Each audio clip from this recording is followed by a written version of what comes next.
तिरुमलातील केशदानाचा विक्रम अवघ्या 27 दिवसात 12.43 लाख भाविकांचं दान, 176 कोटींच्या उत्पन्नाचा अंदाज.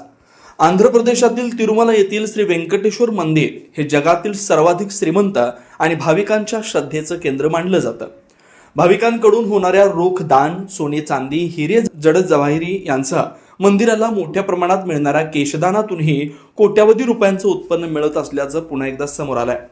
तिरुमला तिरुपती देवस्थानम प्रशासनानं दिलेल्या माहितीनुसार मे 2026च्या अवघ्या 27 दिवसात 12,43,000 भाविकांनी केशदान केलं.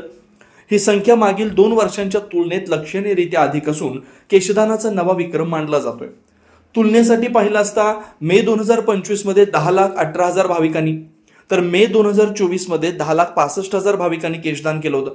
यंदा मात्र केवळ 27 दिवसांमध्ये हा आकडा 12 लाखांच्या पुढे गेल्यानं मंदिर प्रशासनाला मोठ्या उत्पन्नाची अपेक्षा आहे.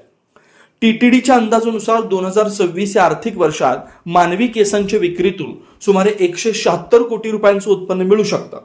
विक्रमी केशदानामुळे मंदिर प्रशासनानं 2.83 लाख किलो अर्थात 283 टनांहून अधिक केसांच्या ई लिलावाची प्रक्रिया सुरू केली आहे. लिलावात केसांच्या गुणवत्तेनुसार वेगवेगळे दर मिळतात. लहान केसांना प्रति किलो सुमारे 135 रुपये, तर उत्कृष्ट दर्जाच्या लांब आणि प्रीमियम केसांना प्रति किलो तब्बल 20,000 रुपयांपर्यंत किंमत मिळते. या केसांचा वापर प्रामुख्यानं वीग, हेअर एक्सटेन्शन्स, सौंदर्य प्रसाधन उद्योग आणि विविध आंतरराष्ट्रीय बाजारपेठांमध्ये केला जातो.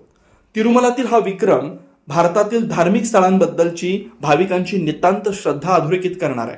केवळ केशदानासारख्या धार्मिक अर्पणातूनच शेकडो कोटी रुपयांचं उत्पन्न मिळत असेल, तर देशभरातील प्रमुख मंदिरांमध्ये भाविकांकडून होणाऱ्या विविध प्रकारच्या दानाचं आर्थिक मूल्य किती प्रचंड असेल याची सहज कल्पना करता येते.